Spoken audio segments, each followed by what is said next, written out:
The past 5 years, even 10 years, my practice is full of women in their 30s, in their 40s who say, I've always been healthy. I don't understand. I don't even have any symptoms of anything. Like, I am totally blown away by this cancer diagnosis. And now it's stage 4. Like, completely shocked with this diagnosis. I'm telling you, it is mind-blowing on how drastically things have changed. But I strongly believe people are just younger and younger getting this diagnosis and completely blown away because they have been healthy and been thinking they're doing all the right things.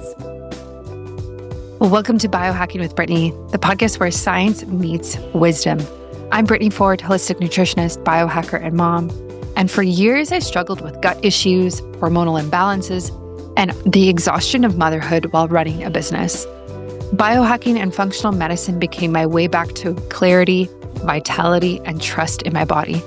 And that's why I'm here, not just to share information, but to share the practices and perspectives that truly shifted my health and my life. Each week, I bring you science-backed tools, honest conversations, and rituals I live myself so you can return to your own body's wisdom and create longevity on your own terms. Because your body already knows this is just the space to remember. Hi, and welcome back to the show. If you're new here, I'm Brittany, and I am super into health and wellness and longevity and biohacking and all those good things.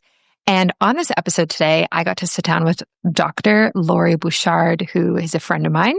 And I bumped into her again at the Longevity Summit in Toronto. And I said, time to come back on my show. Let's talk all things women's cancer and what can we do preventatively in our 20s, 30s, 40s to really help us avoid a cancer diagnosis, or if we do get cancer, help the recovery and the healing and being able to put it into remission, make that all so much smoother and easier. I love this episode. I love Dr. Lori, and she's in Mexico, and I'm actually going to see her in March this year. So my family and I, we are going south for the winter. We are traveling through 4 different countries, and I'm actually going to be documenting this on TikTok. I'm starting a new series, and it's going to be all about why we want to spend our winters south as a family in Canada, including looking at schools, health and wellness aspects, so many different aspects for that, making money abroad, working online, bringing our family with us. So my mom will be coming. I have my baby Callahan, who's now 14 months. He will obviously be with us, what we're doing with our house and our dog and all these different things, and just about family travel in general. So that is a new series I'm going to start only on TikTok, because I feel like TikTok is like the right platform for that. Very like unedited, raw, authentic content. I don't want to spend hours editing a YouTube video. I don't want to spend hours editing a YouTube video or a podcast or anything about it. So if you want to follow along, or you have questions, or you want to do that with your family, let me know. We are doing Panama in December, January in Nicaragua, February in Costa Rica, and a bit into March for my retreat. And then the rest of March into April will be in Mexico. And this is our scouting trip. So I'm going to review all the countries, what I think, cost of living, all of these different things, why we're looking at this in the first place, which I think is also really important. And yeah, there's so many factors there. So lots of goodies to come. So if you want to follow me on TikTok, you can. My handle is biohacking, just biohacking. That's it. And you can definitely do that. But enjoy this podcast episode with Dr. Lori. If you do want to come to my retreat, you are welcome to. It is in Costa Rica from March 2nd to 7th. This is a women's health optimization retreat. There is nothing like this out there. It is for all of you women who are just like looking for a reset, looking for time alone, looking to transform your health and really, honestly, transform your life. Like, this is the type of retreat that will transform your life. We are now over 50% booked. So if you do want to come, now is the time to book in while you still can. And I would absolutely love to have you there. And a shout out to Pulsetto for this episode as well. Pulsetto is a device you put over your neck, and it stimulates your vagus nerve. And they came on my podcast, and honestly, I learned so much from them. And the nervous system in general is something I've focused on a lot this year. I've really been getting into breath work and meditation and sound baths because I've realized how unregulated I became once I became a mom. Pulsetto is something that you can put on your neck. It's the device, and it actually takes you from fight or flight to rest and digest mode, which is like the calmer mode that you want your nervous system to be in within 4 minutes. It's actually incredible. So you do it twice a day. You could even do it in the morning when you're brushing your teeth or getting dressed or whatever you want. It's so, so easy to use. It's hands-free. You could even do it while you're, you know, I don't know, you could even do it while you're breastfeeding, really. Like, why not? So, although breastfeeding is very relaxing, this is true. But I love Pulsetto. You can use my discount code biohackingbrittany. Definitely try it out. I get questions about this device all the time, and it's one of my go-tos for sure. It's actually my favorite nervous system regulation device. So enjoy this episode with Dr. Lori. We dive into cancer, what you can do, how you can become healthier.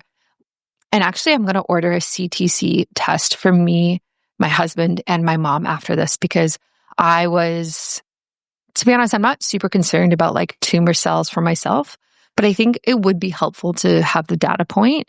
And I would like to have it checked for my mom for sure. She's in her 60s. And for my husband as well, who is healthy, but not as healthy as I am. And I haven't had his inflammation markers checked in a while. So lots to say here, lots you can do. And I hope this episode is very inspiring and empowering for you. Please leave a review, subscribe, do all the things. If you have any questions, send me a message on Instagram at biohackingbrittany, and I will catch you on Tuesday for another episode. Welcome everybody back to the show. I am so thrilled to be bringing Dr. Lori Bouchard back on the show. We bumped into each other at the Longevity Summit in Toronto in August.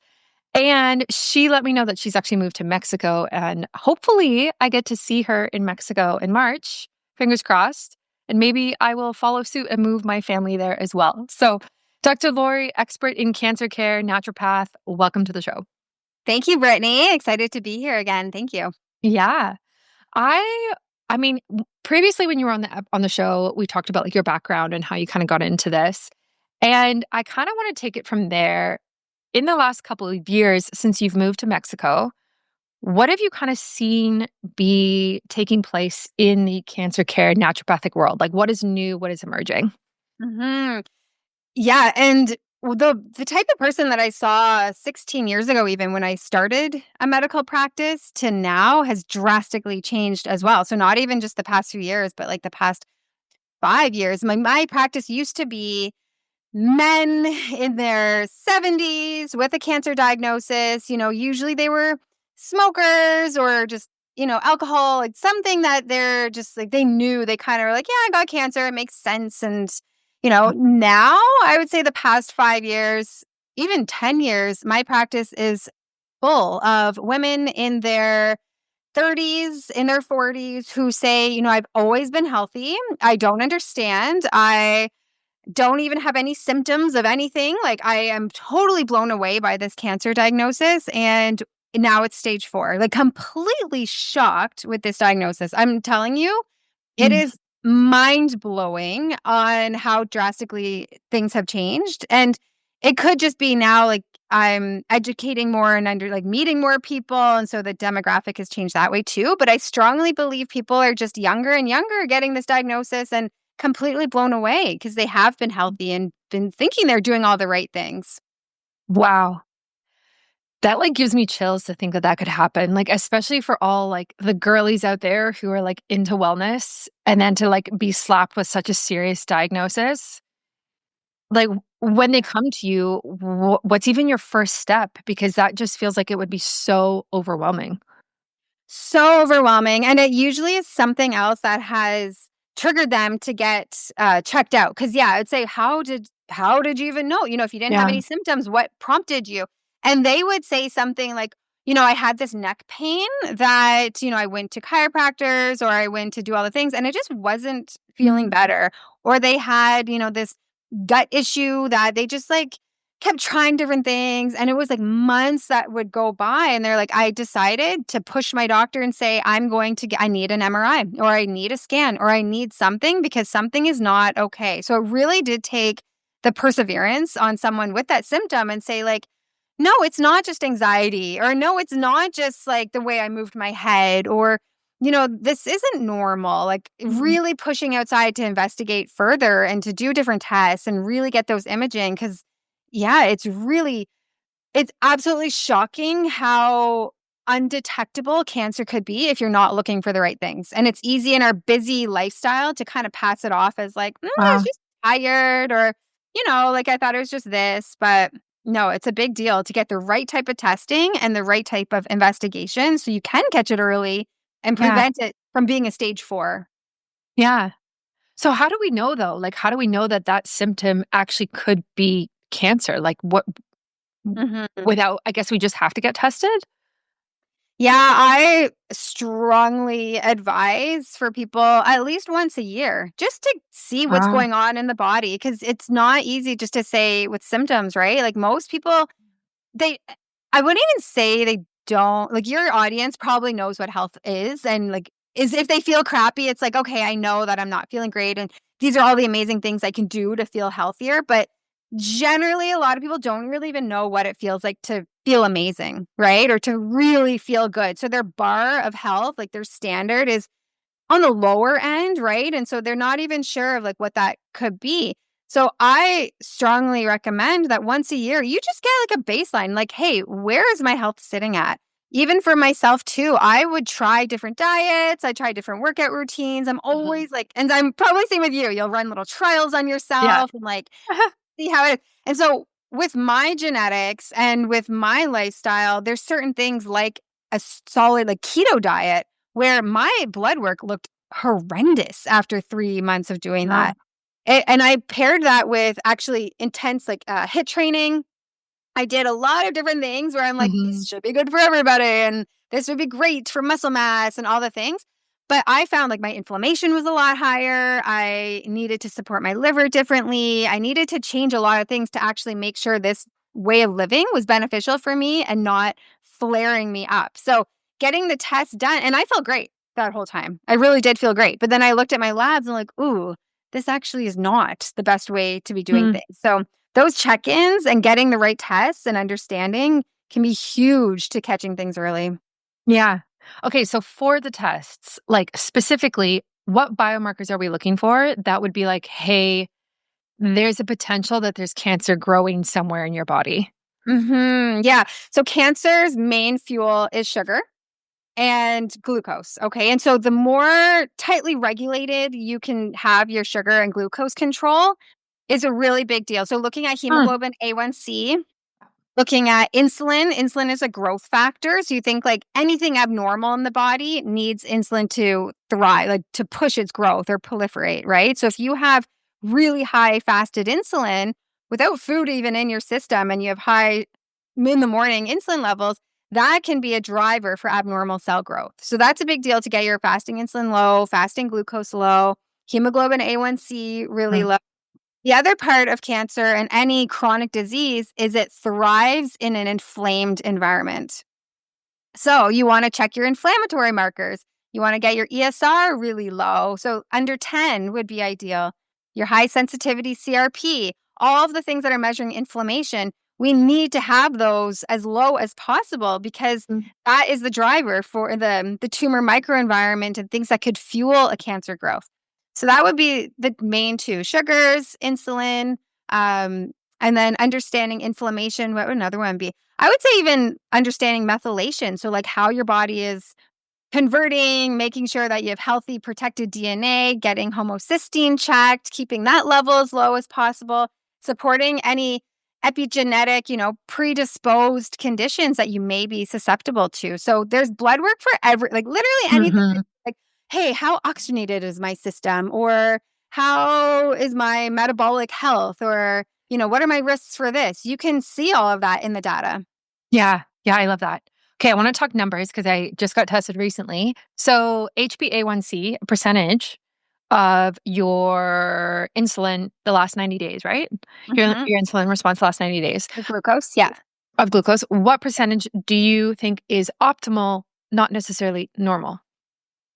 Yes, because I believe in the blood work, it's 5.5 to 6.0% of hemoglobin A1C is what they say is like is normal, is Hmm. healthy, right? And I would say anything above 5.5, you're already in these like diabetic insulin resistant zone. Yeah. So aiming for 5.0 is ideal. Yes. For sure. You wanna be at that, like, very low 5s to be optimal.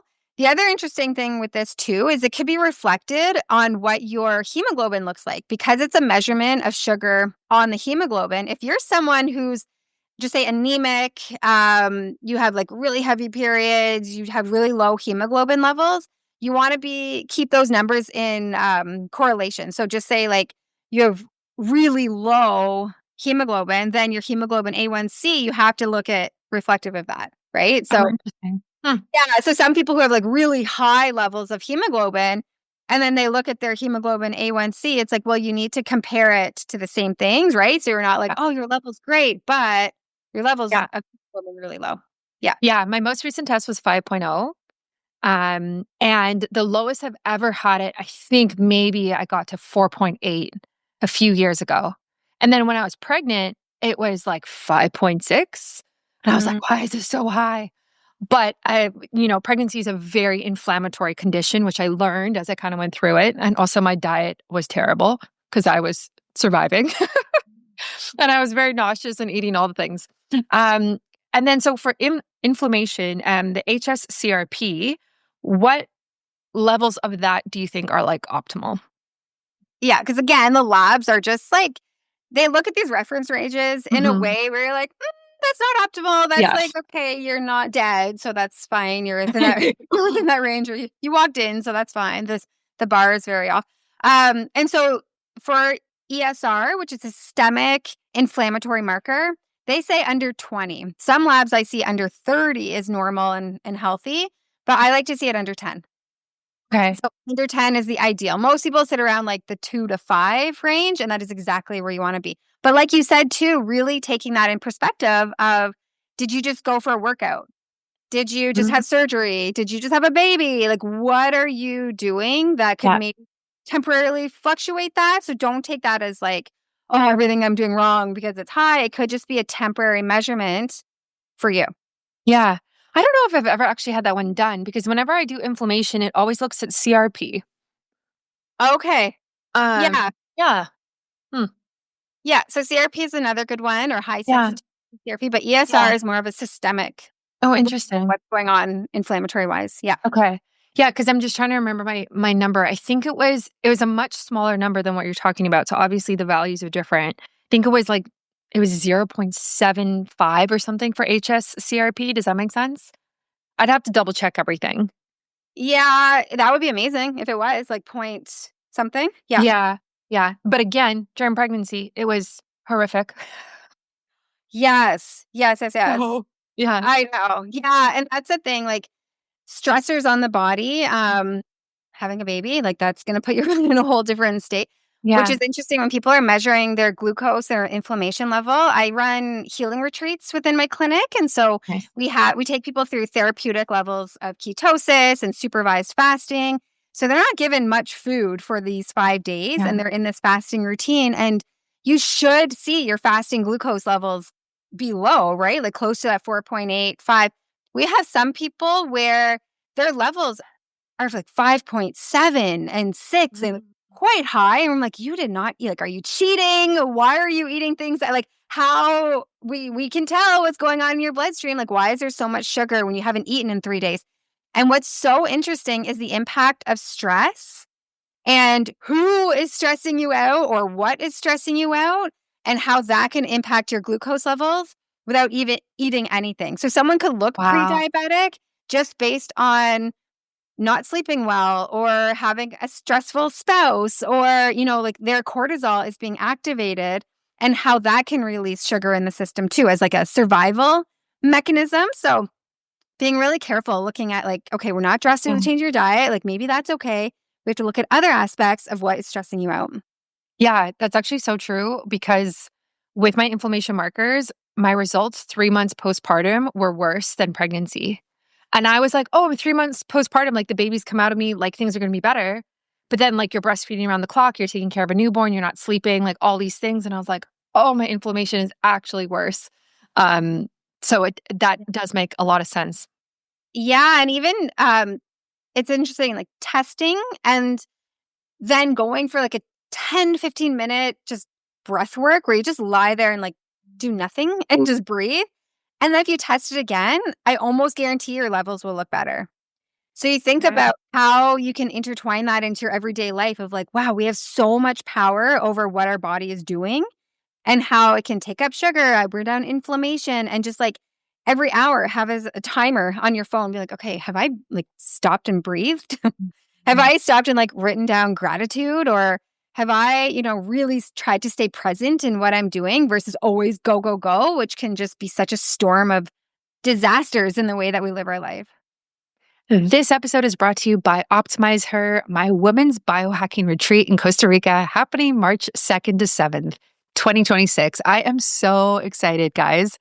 This isn't just another yoga retreat. It's a 5-night, 6-day, science backed health optimization woven into feminine restoration, designed specifically for women's bodies. We'll dive into functional medicine and longevity tools, experience healing sessions like sound baths and cacao ceremonies, and recalibrate with daily movement, spa rituals, and farm to table meals that support hormones, gut health, and vitality. It's not about fixing, it's about clearing the noise so you can actually tune into your body again. If you're ready for deep restoration and transformation, you can explore all the details in the show notes. And I would absolutely love to see you in Costa Rica. Yeah. And I think, especially for women who tend to just hold so many balls in the air all of the time, like business, motherhood, wife, all of these things, it's like so easy to snowball and not take that time to like meditate or journal or do even a walk outside. All the things. I know. And I've actually had to put that into my calendar lately because I am one of those people of like, go, go, go, go, go. Let's get all these things done. Right. But if I put it in my calendar, like I'm going for a walk and I'm not going to be on my phone. I'm just going to listen to something like your podcast. You listen to something and, it's really just getting out of that and where it's like, Yeah. what am I doing for me? What is fueling me in a different way? And I actually have to put it in my schedule or else I will override it with other things that I feel like I need to accomplish. Right. And that's, I think most women or just go-getters and entrepreneurs, you just fill it up with things that, you have to think of yourself and what's going to not give you a disease process at the end of the day. Yeah. Yeah. Is this part of like what you recommend for patients when they come to you with cancer? Is like, let's get you grounded and like mentally and emotionally in a better space as well, versus like, hey, obviously, let's talk about diet and Mhm. supplements? Yeah, I start everybody off with a assessment of understanding how did you even get to this place where you are right now? Like what has your life story been like? What has your childhood been like? Really understanding even like from how you were in the womb. Like what was your mom's life like and how were you brought into this world? What are all the things that got you to where you are today? So that data and blood work and life history, just understanding them is so important before we even, every day I'm getting messages on Instagram be like, should I take methylene blue? I heard that was really good for this type of Yeah. this. Hey, and they'll send me their scans and send me their blood work and all on Instagram. I'm like, I know nothing about you besides this diagnosis. And Yeah. there's no way I'm giving any medical advice at all based on that. Because what can serve one person with one diagnosis, as you know, too, can look Mhm. completely different as far as what are the growing, like what is causing this disease process in the first place. So, getting to the root of it, like why is this happening and what are those driving factors is so key. So, that's kind of phase one understanding you, understanding why you are the way you are, how this has manifested. Step two is really detoxing. We have to look at what is the obstacle to you getting better. Like why what is holding back your health? Is it you're full of glyphosates and didn't even know it? Are you exposed to pesticides and your genetics are not able to eliminate that? Do you have heavy metals? Are you full of mold and mycotoxins in your environment? Like what are the many there could be many things where it's what is creating so much inflammation in your body or what's preventing your immune system from thriving or throwing your hormones off, the estrogen mimicking agents, like what are those things in our life? Or it could be even just the way we handle stress and in like traumas that have been there or how the people that we decide to spend our time with, like what do we need to detox? What do we need to get rid of in order for us to actually have a fighting chance of feeling balanced and feeling healthy? So yeah, before you like load on supplements or say like, eat this way or follow keto Mhm. or do that, it's really what are those obstacles personally and genetically, right? Like that, what are holding us back from us feeling amazing, having lots of energy, having balanced hormones. So writing down that whole list. And usually that takes me like at least an hour or two with Yeah. someone, right? Where you're like, what are all the things? And they could be like literally a list of 100 things where it's like, oh, yeah, I grew up near a power plant or I grew up Mm. on this golf course that they're spraying stuff all the time and I was exposed to that. Or, I didn't Wow. realize that this body product was full of chemicals and now it's toxic in my system. So, yeah, really digging deep into that. And then I would say only then, once you've looked at all those factors and supported a detox plan, can you get into stage 3 where it's really like replenishing, nourishing, healing, right? It's hard to Yeah, absorb nutrients even or absorb bioidentical hormones if your body is inflamed and not even receptive to it. totally. Yeah. Oh, it makes complete sense. Like you have to release before you can really restore or rebuild, right? So I think that makes sense. Do you ever get pushback of people who think like detoxing and cleansing is like complete BS and the body can do it itself and we don't need to help it? Like I've seen that narrative online and I think it's a little ridiculous, but I'm so curious what your take is on that in relation to cancer. Ooh, yeah. And I do agree. Like our body is amazing. We have Mhm. these detox pathways where we're constantly, we don't have to think about it. We can just Yeah. pee and poop and sweat and do all the things to get rid of it. And as much as someone's like, I don't need to detox, like my body does this already, testing is by far the most powerful thing. So I would see with someone, just say they're now in remission, they've done all their cancer therapies. I would say, like, yeah, okay, let's just for the heck of it, check if you have heavy metals. Like, let's just see what your body is holding on to, even though you're going to the bathroom regularly, drinking lots of water. Like, let's see the extent of what is still lingering. I have seen where it's like 5 years after anyone's done a chemotherapy, where they still have high gadolinium, high palladium, they have Um, high metals in their system, and they know it's from that drug that they did 5 years ago.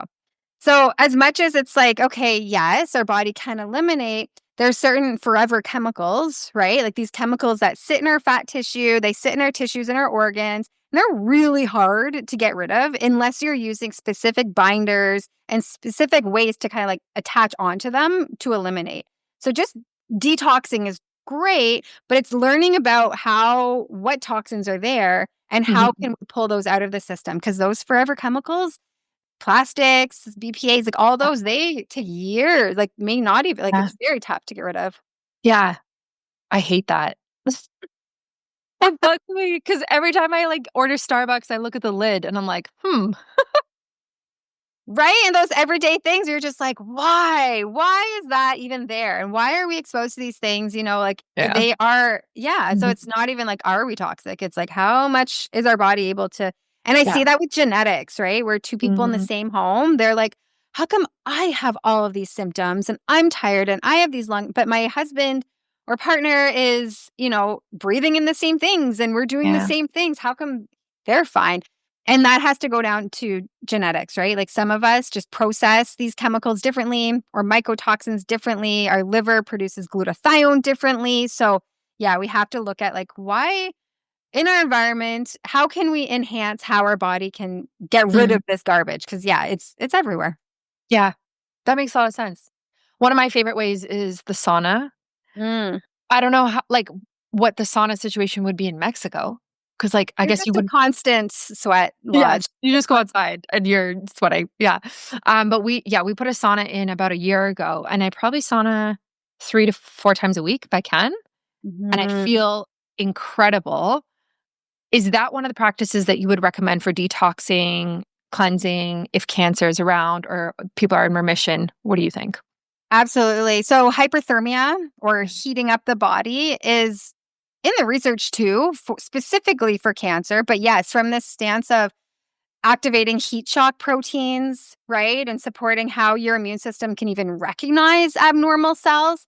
That is Mm. huge. So the heat aspect, absolutely. In the clinic in Ontario, we have localized hyperthermia where the pad just basically goes over wherever the tumor is and it can heat up that area to 42 degrees Celsius. And at that temperature can have a cancer killing effect for cancer cells. Really powerful. And so it can drive these cells into apoptosis. So we use that therapeutically alongside like methylene blue or high dose vitamin C, even alongside like chemotherapies can enhance Mhm. outcomes. But from a health and wellness, hyperthermia, heating up the body, sweating every single day is such an important part of how our body eliminates these chemicals and metals, anything through the Mhm. skin. So, yes, the more we can get our body sweating and eliminating Yeah. that way is really key. So then, like theoretically, if you live in a hot climate, are you getting those benefits when you're outside all the time that you would get in a sauna? 100%, 100%. Wow. Yeah, like, sweating is I've met people where they don't sweat, and they're like, "I don't when I work out, I don't sweat," and it's really interesting where it's like their whole metabolic system, how come they're not able to eliminate through the skin? That's such an important part, and same with when people wear antiperspirants and trying to not Mhm. sweat and block that in, like, how toxic that is to hold it in, but yes, if you can even if you're exposed to things every day, but you're eliminating, drinking lots of water, and going to the bathroom and sweating every single day, that's so powerful. Yeah. Yeah, that makes a lot of sense. Yeah, I stopped wearing deodorant a few years ago because I honestly found I didn't really need it. Mhm. Like even sometimes like after it's not that I don't sweat, I definitely sweat, but I'm just not very smelly. Maybe after a workout and then I'll shower, but I just can't justify even if it's like clean and natural. I'm just like why am I adding things onto my body? Like Yeah. I I shower every day. I'm fine. Like I don't need to just like lather more things on. Uh Mhm. yeah, I don't know. And I think we get stuck in that, right? Where we're like, it's so commercialized. Yeah. They have that, or and there's some like beef tallow ones, and there's these Yeah. well, you're like, oh, do I need more vitamin E? Like maybe, you can make your own deodorant and it's like beneficial for your skin Yeah. anyways. But you're right. Like the reason why we have an odor is if there's bacterial overgrowth, and it's Mhm. that bacteria and the heat that creates a smell, right? So if someone Mm. does have really bad body odor, they need to do some serious detoxing, killing off bacteria that shouldn't be there in the system. So, yeah, looking deeper of like, why is it there versus just slapping on deodorant and being like, I should be Yeah. good, right? Yeah. Ladies, let's talk about stress. As women, we carry so much work, family, hormones, motherhood, and it often shows up as anxiety, poor sleep, and burnout. That's why I use Pulsetto. It's a sleek device you wear comfortably around your neck, and in just minutes, it stimulates your vagus nerve, the control center that tells your body you're safe, you can relax. And what I love about this is actually how simple it is. No supplements, no complicated routines. Just put it on, press start, and feel your body shift out of stress mode within 4 minutes. It's actually incredible. I use mine when I'm winding down at night, when I'm anxious before a big meeting or a podcast episode, or even when I'm traveling. Pulsetto helps you reset your nervous system so you can feel calm, sleep better, and show up as your best self. Because let's be honest, we deserve to feel good in our own bodies.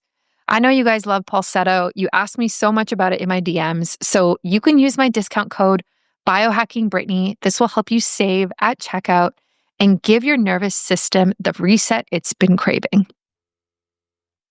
Yeah, no, that's so true. I love that. Yeah, and also I started wearing deodorant now that I'm thinking about it when I was like 12. That was so stupid. Why? I feel like it's social. It's like, oh, okay, my friends are wearing it, so I should get Yeah. this fancy like cherry blossom one. Oh, as if I needed it. That's so funny. Oh, and so silly. Um, I want to switch gears quickly.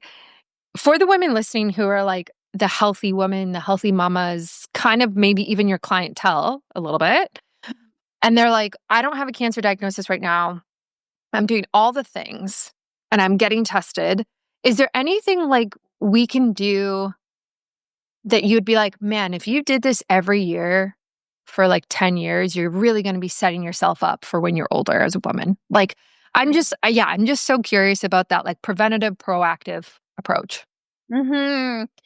The first one I would say is incorporating fasting to whichever extent that makes sense based on your blood work. So Hmm. the higher your inflammation is and the higher your glucose, like your hemoglobin A1C is, it means you need to do more fasting more regularly. So whether it's a 16-hour fast every night, or that means, like for me personally, I do a 24-hour fast once a week at least. And I'll do a fasting mimicking plan every season. So I just went back to Canada last week and did the fasting protocol with my clinic. I put all my staff on this and they absolutely like did not love me for the week. Like we all have to experience this. If we're going to be telling other patients to fast, we need to Yeah. know those nuances. If you feel dizzy or you feel like this, or they're all just like miserable with me. But anyways, that's a whole other topic. But fasting is so powerful because it hits all of those milestones that we talked about, like bringing down inflammation, detoxing, helping with insulin resistance, help how we're nourishing. And so what that schedule looks like for you, if you were just say nursing or pregnant, right? That is totally Mm. different for someone who has an active cancer or someone who wants to be in remission. So at least minimum fasting like 12 hours a night. I think we could all do that, right? So it doesn't have to mean these long schedules. Whereas someone with cancer, we've done 7-day water fasts and they feel incredible. So that I would say everyone can benefit from, but to the extent would look very different based on them. Um, the second thing I think we all need to do, and this is going to support your immune system, your nervous system, even your hormones, is to incorporate more gratitude into our day. Yeah. Like we can always, especially searching on social media, like do more and Mm. try to do, like I'll be happier if I lived this way, or if I lived here, or if I had this. And, it's very rare that we sit down and just become present with what we do have and so grateful for it because we don't know when that could be taken away. Right. Mm. And that amount of just looking into the future or guilt from the past can just create so much stress on our nervous system, and that fear that could be involved, or that resentment or that guilt, like all those like low vibration feelings Mhm. can all be taken away when you start having, faith in the process and really sharing, like being grateful. So for me, I've had to pencil that into my day where I'm in the morning just sitting outside with a cup of coffee and I'm just writing. Like I just write just for 5 minutes. I am so grateful for all of these things, and it's just something that I feel is really important because we can escape, and think like, oh, I should do this and I should. And that stress can have massive impacts on how your body, how your inflammation is, and just what your hormones look like. So that's something super easy that I think everyone could do and just say, like, take it a day at a time, and being present Mhm. is huge. I love that. Yeah, I didn't really get into meditation and gratitude until I actually had my kid. And Mm. I just needed like a moment every day to ground myself because I found like the stress and anxiety was just getting out of hand of trying to like keep a business going and have a baby and do all these things. Um, and I honestly wish I started earlier. Like I wish I committed 5 years ago, but 5 years ago, if you would have talked to me about it, I would have been like, oh yeah, meditation. Like, oh, whatever, Mhm. gratitude. Yeah, I'm so grateful. And now I'm like, man, my day is a million times better if I just take that 10 minutes. Like, yeah. Yeah. And what we should all realize is like no one ever really think they're doing enough. Or Mhm. like, as a mom too, you're like always thinking, should I be spending more time? Should I be, making my own apple garden and organic? Should I be doing this differently so I can just be a better mom, and having that guilt associated with like, oh, I should be doing more. And it's instead like flipping that narrative. You're like, wow, I'm pretty awesome because I Yeah. can be such a good example for my child, and they ate today. Like, what a win. Nice. Yeah. Right? Like just being saying like that's what Mhm. I've accomplished today. And that was so great that I even like got to shower today too. Like set that bar lower so we're not so hard on ourselves. Yeah. Because it can be. I think we all live in this world of like we need to do more. We need to Oh, be, yeah. and it's not good enough. And as a mom entrepreneur, it's very easy to get into that of like juggling and balancing all of that. Yeah. Yeah. And the perfectionism, right? Like still can creep up on me of like, I'm going to do everything 100%. And it's like, there's just no room for that. And, Mhm. and like at what expense? My health, right? Yeah. Is usually Yeah. what is the expense there because there's no time to meditate or work out or get enough sleep. And so, yeah, It's you just, super interesting. yeah. Yeah. And I would say that's the top thing that most people with a cancer diagnosis have in common is that they're type Mhm. A, they're Yeah. go-getters, they do way too much, and a cancer diagnosis is the first time that they're actually thinking about what do they need as a human being to be happy. Like, can you imagine that? It's like to actually stop and say, what do I love in life? Like, what fuels my day? What is like, is this the job that I always wanted to do? Is this the partner I want to be with? Why am I go, go, go, go, go for what? Yeah. Right. And most people that have a chronic disease is they've been living in this type of rat race and not even reflecting on like, why am I doing that? Why am I, and like you said, where it's like you could get caught up in doing all these things, but learning how, to ask for help. You're not a burden if you ask for help, or you Mhm. shouldn't feel guilty if you have this team around you supporting you and saying, hey, I am super busy, can you help me with this? Yeah. That is so important to learn early before you're so run Mhm. down and exhausted and you are depending on other people. So to Yeah. be able to learn that people actually would appreciate helping you and to not have you so stressed, it's such a important lesson. But yeah, for most of us, it's like we just want to do it all. We don't want to like Mhm. put the pressure on other people, like, "I'll just do it for you because 'cause it'll get done better." Yeah. Yeah. Oh, yeah. No, been there. When my mom started helping us with my kid, so she's like our childcare and she's amazing. I went through that in the beginning of like feeling guilty and like, why am I not doing this more? And like trying to do everything all at the same time. And I had to just like sit back and be like, it's okay. Like she is the next best thing. Like, I'm not putting him in daycare. I have like, what a blessing. And it goes back to gratitude of like, let's write down what I'm grateful for. I'm grateful that I have a mother who can show up. Not Yes. everyone does. My dad doesn't show up, but my mom does. So let's talk about that. Right. And so it's, yeah, it's practicing that gratitude. And I know you're a mom, obviously, and motherhood just cracks you open. It's like, so it can be so emotional. And I find everything that it's just mirroring. Everything is mirroring of like what's actually going on internally for you. Um, Mhm. with the women who come to your clinic, are most of them moms or is it kind of like both?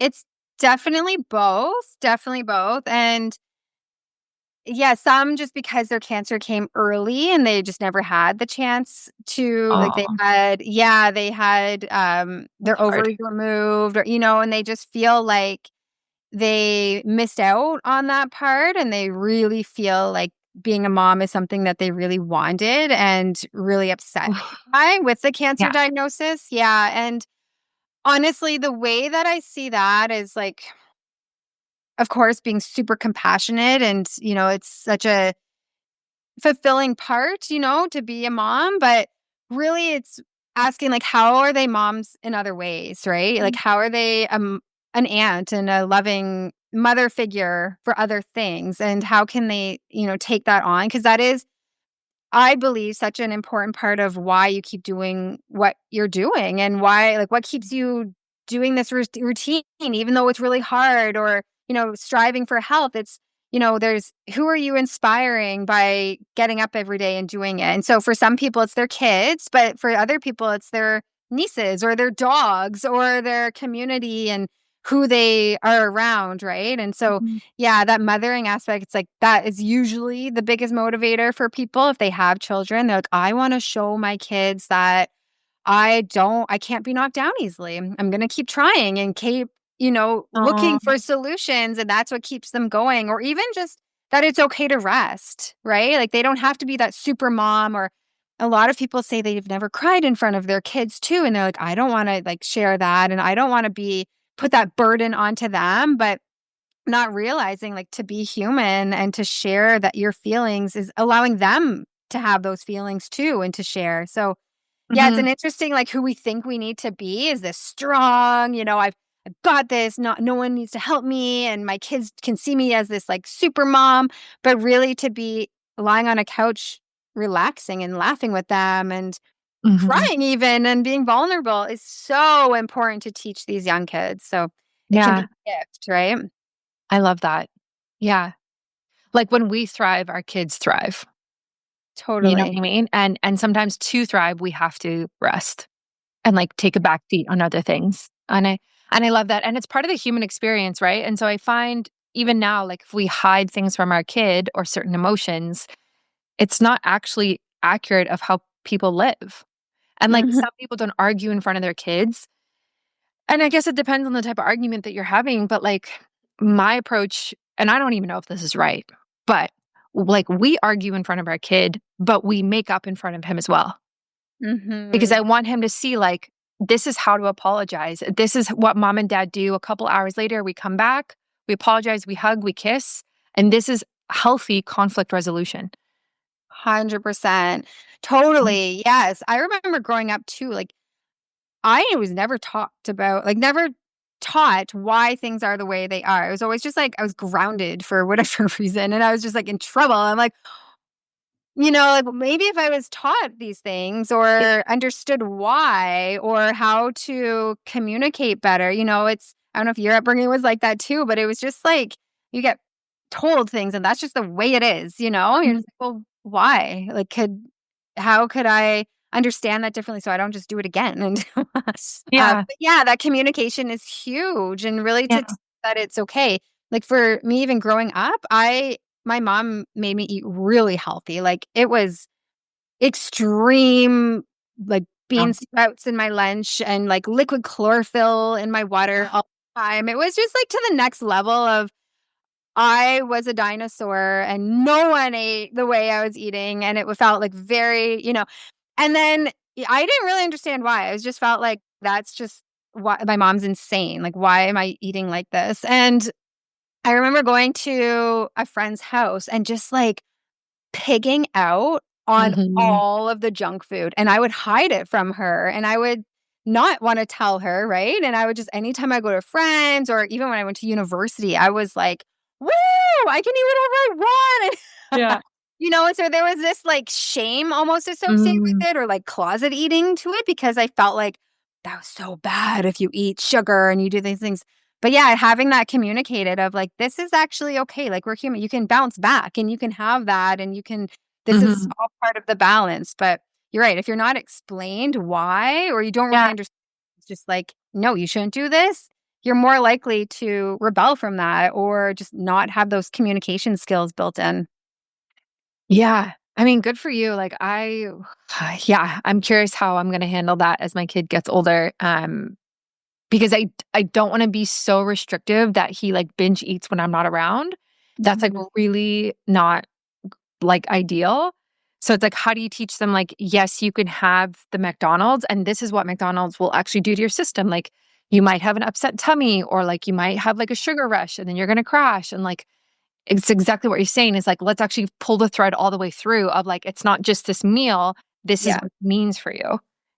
Exactly, and I have no shame in, um it's you're in control of how your kids think, right? And your impression if Mhm. it's not you imposing your values on your kids, they're gonna learn that from somewhere else. So I have no problem telling my kids that McDonald's is poison. I have no problem saying that. And or, if you eat too much sugar, you will be your teeth will fall out, and like I have no problem sharing the problems with eating horribly, right? And Yeah. also too, to your point, teaching them as well, like, hey, when you eat like this, see how your tummy hurts?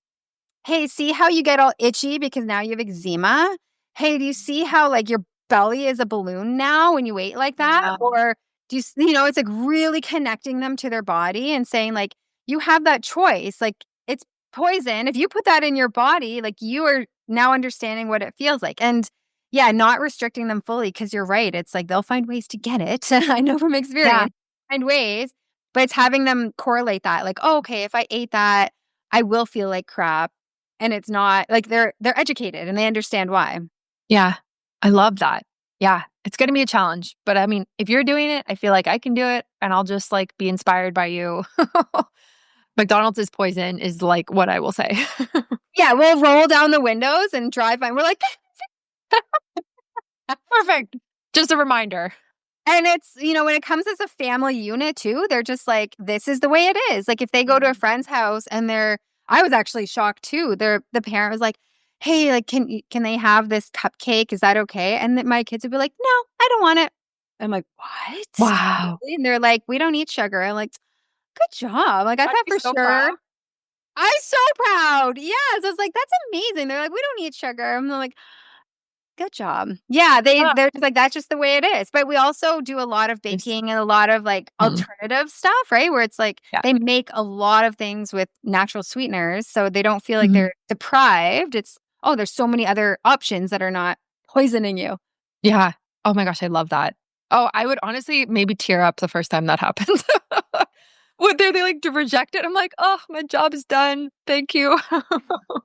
Yeah, and that's where it's like, okay, they get it. It's like Yeah. it's Yeah. poison, and it's so sad that it's been normalized, right? Where it's Mhm. like you're the outsider if you don't eat that cupcake, or if you don't Yeah. would you eat it? Yeah, it's really crazy how it's become so social and stigma, right? But yeah, to really have those core beliefs and have it as a family, like this is what we believe in. This is how we fuel our body. It's Yeah. so important to set that early. Yeah. I love that. Well, thank you so much for coming on the podcast. If people want to connect with you and potentially work with you, where can they do that and how can they find you? They can go to drlori.ca, so drlori.ca, and there's free cancer screening guides in there, what lab work you can do, and then even if you want to work one-on-one, you can look into that on the site as well. Awesome. I will put that in the show notes. Thank you for coming on. This has been so fun and I'm just so grateful. Thank you so much for having me. Thank you for listening to Biohacking with Brittany. I hope today's conversation gave you something to take into your own life, a practice, a perspective, or simply a reminder to trust your body. If you love this episode, please leave a review, share it with someone else who could benefit, and join me over on Instagram at biohackingbrittany for more. And if you're ready to go deeper, you can explore my retreats, community, favorite tools, all linked for you in the show notes. Until next time, remember, your body already knows.